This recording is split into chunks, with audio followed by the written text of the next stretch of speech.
Hello everybody. दोस्तों, हम सभी जानते हैं कि किसी भी भाषा का सबसे इम्पॉर्टेंट पार्ट उसका उच्चारण होता है, उसका प्रोनाउंसिएशन होता है। ये बात मैं अपने कई वीडियोस में बता चुका हूँ। मतलब वो वही कहावत जिसको मैं फिर से रिपीट कर देता हूँ, जो कि मैं कई अपने वीडियोस में बोल चुका हूँ कि जैसे किसी इंसान के पूरे शरीर में उसका चेहरा सबसे ज़्यादा इम्पॉर्टेंट है, वैसे ही किसी भी भाषा का, किसी भी लैंग्वेज का सबसे इम्पॉर्टेंट पार्ट उसका प्रोनाउंसिएशन होता है। लेकिन दोस्तों, हम सभी जानते हैं कि प्रोनाउंसिएशन सिखाने वाले टीचर्स इंडिया में कम है। इसका कारण ये है कि प्रोनाउंसिएशन सीखने के लिए फोनेटिक्स की पढ़ाई करनी पड़ती है और बड़ी मेहनत करनी पड़ती है। एक्चुअली डिक्शनरी में हर वर्ड का उच्चारण वैसे तो लिखा होता है, लेकिन आपको IPA आना चाहिए, इंटरनेशनल फोनेटिक अल्फ़ाबेट आना चाहिए। तो दोस्तों, उच्चारण हम नहीं सीख पाते ठीक से। वैसे भी इंग्लिश हमारी मातृभाषा तो है नहीं, इसलिए इसमें कोई ख़राब बात नहीं है। लेकिन अगर उच्चारण हम अच्छा कर रहे हैं तो हमारा इंप्रेशन दूसरों पर पड़ता है और हमको दूसरों से ज़्यादा मौके मिलते हैं, इसमें भी कोई शक नहीं है। तो दोस्तों, उच्चारण कैसे सीखें एक बड़ा चैलेंज है। मैं भी दोस्तों, अब फोनेटिक्स तो मैं कैसे सिखाऊं, यूट्यूब पर बड़ा मुश्किल है सिखाना, क्योंकि लंबा चौड़ा पूरा सब्जेक्ट ही है। तो दोस्तों, मैंने क्या किया, चूँकि मुझे बरसों से पढ़ाने का अनुभव है, तो मैंने अपने तरीके निकाले हुए चीज़ों को पढ़ाने के।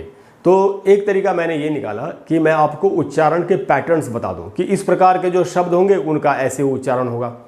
ये दोस्तों, मैं एक वीडियो सर पहले भी आपको बना के दे चुका हूँ। उस वीडियो का नाम है प्रोनाउंसिएशन पैटर्न्स, उच्चारण के पैटर्न्स। आज दोस्तों उसी का मैं आपको सेकंड पार्ट दे रहा हूँ। इसमें कुछ दूसरे वर्ड्स हैं। अच्छा दोस्तों, अगर आपको प्रोनाउंसिएशन के रूल्स जो भी हैं, इंग्लिश में कम है वैसे तो, बट जो भी है अगर वो सीखने ही है तो मेरे चैनल पर एक प्लेलिस्ट है जिसका नाम है लर्न इंग्लिश प्रोनाउंसिएशन, उच्चारण सीखें। उस प्लेलिस्ट में जा करके आपको ऐसे वीडियोज़ मिलेंगे जो आपकी बहुत ज़्यादा हेल्प करेंगे। तो अच्छा प्रोनाउंसिएशन सीखने से, करेक्ट प्रोनाउंसिएशन सीखने से आपकी इंग्लिश तो प्रभावशाली बनती ही है, लोग पसंद करते हैं आपको। दूसरा फ़ायदा आपका ये होगा कि आपकी फ्लुएंसी भी बहुत ज़्यादा बढ़ेगी। फ्लुएंसी नहीं बढ़ने का एक मेन कारण होता है अच्छा उच्चारण नहीं करना। बहुत लोग इस बात को नहीं जानते और कुछ भी नियम कायदे बताते हैं, लेकिन वो सही नहीं है।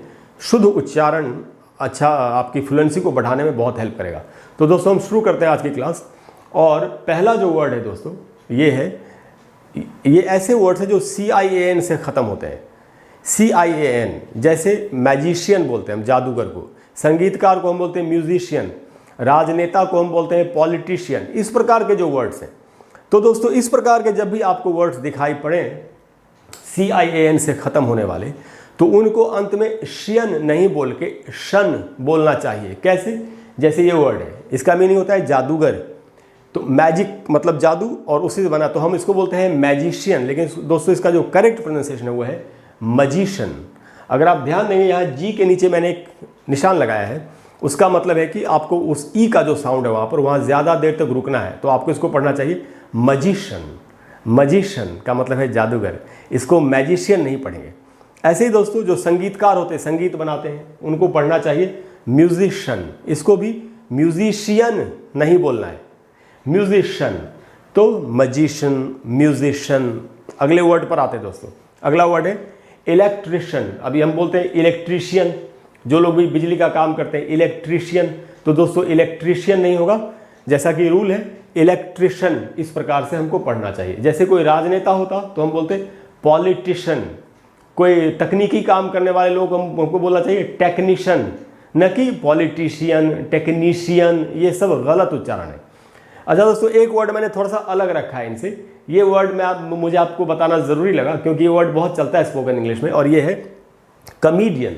इसको हम लोग बोलते हैं कॉमेडियन। जो लोग कॉमेडी करते हैं, जैसे कपिल शर्मा शो में कपिल शर्मा हंसाते हैं सबको, तो उनको कहा जा सकता है कि ही इज़ अ कॉमेडियन। तो इसको भी इसी पैटर्न पर पढ़ना है हमको। पॉलिटिशियन, तो यहाँ भी IAN है एंड में, यहाँ CIN, यहाँ DIAN है, पैटर्न लगभग सेम ही है। तो इसीलिए हम इसको पढ़ेंगे कॉमेडियन, इसको भी कॉमेडियन नहीं पढ़ना है। तो दोस्तों, इनको हम पढ़ेंगे मजिशियन, म्यूजिशियन, पॉलिटिशियन, इलेक्ट्रिशियन। इस प्रकार से पढ़ना है, टेक्नीशियन। तो दोस्तों, ये पैटर्न आप समझ गए। आगे से आपको जब भी कोई ऐसा वर्ड मिले जिसके अंत में CIAN हो, तो उसको शन पढ़ना है, CIAN को शियन नहीं पढ़ना है। ठीक है दोस्तों, आते हैं अगले वर्ड पर। ये दोस्तों बहुत ही इंटरेस्टिंग है, आपको बहुत ध्यान से सुनना चाहिए। ये जितने भी वर्ड्स इंग्लिश में FUL से ख़त्म होते हैं, उनमें हम FUL को फुल पढ़ते हैं। जैसे ब्यूटीफुल माने सुंदर, या सक्सेसफुल यानी सफल, कोई आदमी है तो जिसको सफलता मिल गई हो। जिस शब्द में कोई अर्थ होता है, जो अर्थपूर्ण है, उसको हम बोलते हैं मीनिंगफुल। और कोई चीज़ बहुत ख़राब है, बहुत बुरी, हम बोलते हैं ऑफुल। दोस्तों इनमें FUL का उच्चारण फुल नहीं होगा। ऐसे सारे वर्ड्स, आप ध्यान से सुनिए मैं क्या कह रहा हूँ, ऐसे सारे वर्ड्स में FUL का उच्चारण फुल नहीं होकर होता है फल। फल बोलना है आपको, फुल नहीं, ऊ नहीं बोलेंगे, अ बोलेंगे, फल। लेकिन हिंदी में भी वर्ड है हमारा फल। आम एक फल है, वो वाला फल नहीं है, उसमें फल पर फ में अ पर ज़्यादा देर तक रुकते हैं। ये जो फल है इसमें बीच में फ और ल के बीच में ज़रा भी नहीं रुकना, तेज़ी से पढ़ना है, फल फल, जैसे आधा अ हो उस प्रकार से। तो हमको पढ़ना है दोस्तों, जैसे ये वर्ड है सुंदर, तो हम इसको पढ़ेंगे ब्यूटीफुल, न कि ब्यूटीफुल। जैसे किसी के बारे में आप बोल रहे हैं कि वो सुंदर है, तो आपको बोलना चाहिए ओह she is beautiful, she is beautiful, न कि शी इज़ ब्यूटीफुल। उसके बाद दोस्तों कोई आदमी है जो कामयाब है, उसको सफलता मिल चुकी है, तो आप उसके लिए बोल सकते हैं he is successful. He successful नहीं बोलेंगे, ही इज़ सक्सेसफुल। ऐसे ही दोस्तों अर्थपूर्ण अगर कोई शब्द है जिसका कोई अर्थ है, तो आप बोल सकते हैं दिस इज़ मीनिंगफुल। मीनिंगफुल बोलेंगे दोस्तों, मीनिंगफुल नहीं बोलना है, मीनिंगफुल। उसके बाद दोस्तों अगर कोई चीज़ खराब है, बहुत ही बुरा है, तो हम बोल सकते हैं ओह दिस इज़ ऑफल। जैसे किसी भी चीज़ के लिए बोल सकते हैं, खाने के लिए, मौसम के लिए, oh the weather is awful. जैसे बहुत ह्यूमिडिटी है, उमस है, तो आप बोल सकते हैं this is awful, the weather is awful, the food is awful. कोई आदमी ही बहुत बुरा है, he is awful, his behaviour was awful. कैसे भी इसको यूज़ कर सकते हैं। मेन मुद्दा क्या है दोस्तों, असली बात यह है कि FUL से खत्म हो रहा है, इसलिए इसको फुल ऑफुल नहीं बोल के फल बोलना है। तो आगे से ये पैटर्न भी हमने सीख लिया कि आगे से आपको जब भी कोई ऐसा वर्ड मिले जो FUL से ख़त्म होता हो, तो उसको फुल नहीं फल पढ़ेंगे। ठीक है दोस्तों। अब हम दोस्तों आते हैं, अच्छा दोस्तों ये सारे वर्ड्स एडजेक्टिव्स हैं, इनको जब एडवर्ब बनाते हैं तो उसमें LY जोड़ देते हैं, है ना। जैसे ब्यूटीफुल का मतलब है सुंदर, और ब्यूटीफुली का मतलब है सुंदरतापूर्ण तरीके से, सुंदरतापूर्वक, ऐसे। तो ये पूर्वक वाले शब्द, अब इन्हीं में अगर डबल L लगा और Y लगा दिया जाए, तो हम इनको क्या पढ़ते, वैसे क्या पढ़ते थे पहले से, ब्यूटीफुली। लेकिन दोस्तों अब हमको मालूम पड़ गया कि ये फुल नहीं होता, फल होता है, इसीलिए इनको हम पढ़ेंगे ब्यूटीफुली। ब्यूटीफुली नहीं होगा, beautifully, beautifully. Oh he has done it beautifully, उसने इस काम को बड़े सुंदरतापूर्ण तरीके से किया, सुंदरतापूर्वक किया है। He has done it beautifully. आप किसी की तारीफ कर सकते हैं, you have done it beautifully, आपने इस काम को सुंदरतापूर्वक किया है, बड़ी सुंदरता के साथ किया है, you have done it beautifully. या सक्सेसफुली, सेम नियम इसमें भी लगेगा। सक्सेस, जैसे सक्सेसफुल नहीं होता, सक्सेसफुल होता है, वैसे ही सक्सेसफुली नहीं होगा, सक्सेसफुली। तो आप बोलेंगे he has done it successfully, उसने इस काम को सफलतापूर्वक किया है, he has done it successfully. ऐसे ही दोस्तों हम बोल सकते हैं मीनिंगफुली एंड ऑफुली।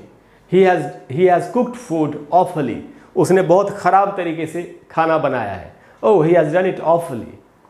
तो आप समझ गए दोस्तों, FUL हो एंड में तो फल बोलेंगे, और FULLY हो तो फली बोलेंगे, फूली नहीं बोलना है, फूली, फली, इस प्रकार से बोलना है। अच्छा दोस्तों अब आते हैं दूसरे प्रकार के वर्ड्स पर।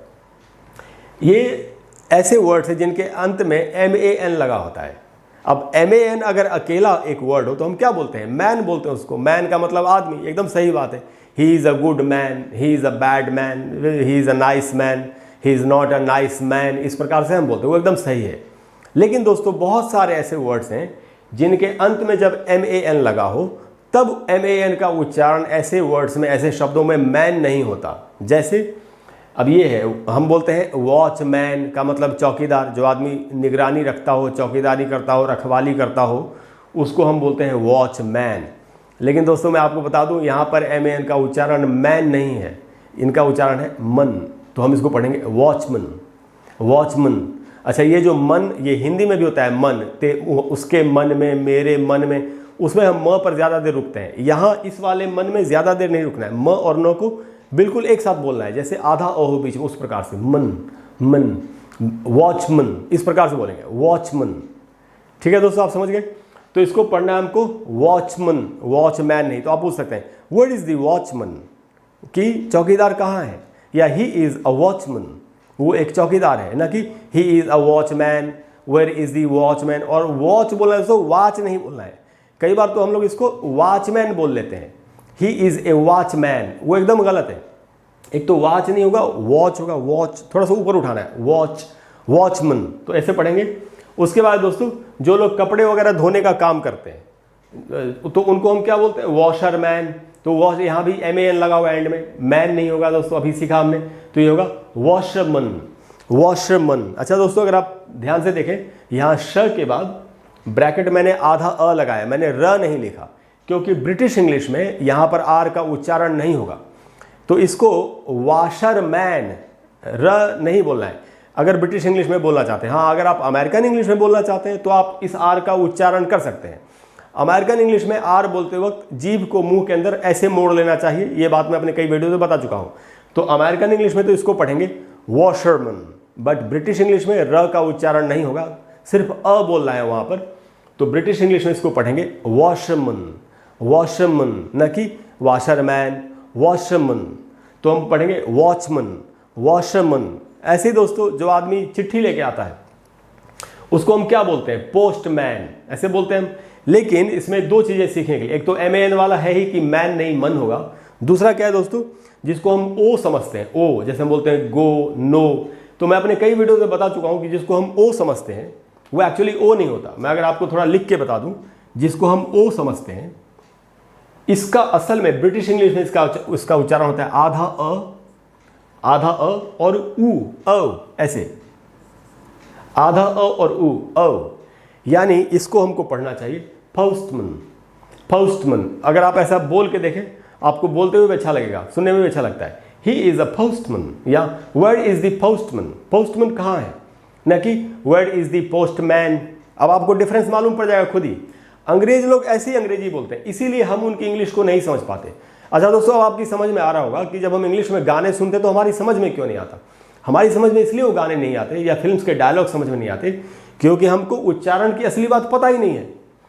जैसे मैंने अपने कई वीडियोज में बताया है कि जिसको हम ए समझते हैं, ए, तो हम बोलते हैं फेस, बेबी, तो मैंने अपने वीडियोज में बताया कि वो ए नहीं होता, एक्चुअली ए ही होता है। जैसे पढ़ना चाहिए फेस, बेबी। अगर आपको ये चीज़ें सीखनी है तो जैसा मैं आपको बता रहा था कि मेरे चैनल पर एक प्लेलिस्ट है जिसका नाम है लर्न इंग्लिश प्रोनाउंसिएशन या स्पोकन इंग्लिश लेसन्स। उसमें पहला जो लेसन है वो अल्फ़ाबेट का ही है, ए से लेकर के जेड तक को कैसे पढ़ते हैं वो बताया मैंने, या मेरे और भी वीडियोज़ है जिनमें मैंने ए का उच्चारण बताया है। तो अगर आप मेरे प्रोनाउंसिएशन वाले उसमें प्लेलिस्ट में जाएँ तो आपको ये सारी बातें मालूम पड़ जाएंगी कि मैं क्या कह रहा हूँ। अच्छा दोस्तों, ये सिखाने वाले लोग ज़्यादा नहीं है, इसलिए मैं तो आपको यही रिक्वेस्ट करूँगा कि आपको ये सारे वीडियोस देखने चाहिए और सारे नियम सीखने चाहिए और टॉप क्लास की इंग्लिश आपको बोलनी चाहिए। घटिया इंग्लिश बोल के क्या फ़ायदा है दोस्तों, है ना। जैसे बहुत लोग बोलते हैं कि कुछ भी बोलो, गलत ही बोलो, लेकिन बोलो ज़रूर। मैं इस नियम के खिलाफ रहता हूँ। हम कपड़े अच्छे पहनते हैं, खाना अच्छा खाते हैं, शूज़ अच्छे पहनते हैं, मोबाइल फ़ोन अच्छा रखते हैं, गर्लफ्रेंड अच्छी रखते हैं, तो इंग्लिश क्यों घटिया बोले, इंग्लिश भी अच्छी बोलेंगे ना। सब कुछ मैच होना चाहिए, है ना दोस्तों। तो दोस्तों मुझे उम्मीद है कि आप ये रूल्स को समझ गए होंगे और इन रूल्स के ऊपर आपको प्रैक्टिस करनी चाहिए। आपको और भी जैसे इस प्रकार के जो भी वर्ड्स मिले उनको आपको खुद से भी बोल के देखना चाहिए कि आप ऐसा उच्चारण कर सकते हैं कि नहीं। अच्छा दोस्तों, इसमें मैं आपको एक आखिरी बात ये बता दूं कि ये जो MAN से जो वर्ड्स ख़त्म हो रहे हैं, तो ये जो वर्ड्स हैं वॉचमैन, वॉशरमैन, पोस्टमैन, ये पहले से चले आ रहे वर्ड्स हैं, मतलब जब इंग्लिश लैंग्वेज बनी होगी तभी से। अच्छा दोस्तों, बहुत वर्ड्स बाद में आए हैं, जैसे स्पाइडरमैन या अपना सुपरमैन। अब ये सारे वर्ड्स ओरिजिनली थे नहीं, जैसे इनके ऊपर कोई फिल्म बनी, तो इन वर्ड्स में दोस्तों MAN का उच्चारण मैन ही रहेगा, ये मैं आपको बता दूं। स्पाइडरमैन ही होगा, स्पाइडरमैन नहीं होगा, या सुपरमैन ही होगा, सुपरमैन नहीं होगा, क्योंकि ये पहले से चले आ रहे वर्ड्स नहीं है। बट अगर आप इन वर्ड्स को देखें, ये ऐसे वर्ड्स हैं जो हमेशा पहले के टाइम से ही चले आ रहे हैं। जैसे चौकीदार हमेशा रहे होंगे, चिट्ठी लाने वाले एकदम पहले से रहे होंगे, या जो कपड़े धोने वाले लोग बिल्कुल शुरू से रहे होंगे। इसीलिए इनमें ऐसे शब्दों में इनका उच्चारण मन होगा, लेकिन जो बाद में वर्ड्स आए हैं उनमें MAN का उच्चारण मैन होगा। बस हमको इतना याद रखना है। तो दोस्तों मुझे उम्मीद है कि आपको आज काफ़ी नई बातों का पता चला होगा और आपको काफ़ी फ़ायदा होगा इनको सीख करके, और अब आप अच्छी तरह से बोलेंगे, क्योंकि इफेक्टिव कम्युनिकेशन करना बहुत ज़रूरी होता है करियर में, लाइफ में आगे बढ़ने के लिए। दोस्तों, अगर आपको आज की क्लास अच्छी लगी हो तो प्लीज़ वीडियो को लाइक करें और शेयर करें और चैनल को सब्सक्राइब करें और नोटिफिकेशन बटन को ऑन कर दें, जिससे कि मैं जैसे ही कोई नया वीडियो डालूं तो आपको तुरंत पता चल जाए कि मैंने एक नया वीडियो डाल दिया और आप उसका फ़ायदा उठा सकें।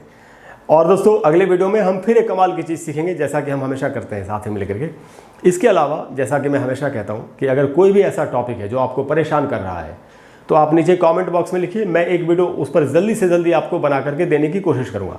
वैसे ऑलरेडी बहुत स्टूडेंट्स ने डिमांड की है मुझसे कि हमें इस तरह का वीडियो चाहिए, और मैं अभी तक कुछ मैंने दिए हैं वीडियोज़ और कुछ वीडियोज़ मैं अभी तक दे नहीं पाया हूँ। मैं जल्दी वो वीडियोज़ भी बना करके दे दूँगा। थैंक यू वेरी मच दोस्तों, हम अगली बार मिलते हैं और फिर एक नई चीज़ सीखते हैं। Thank you very much, bye bye.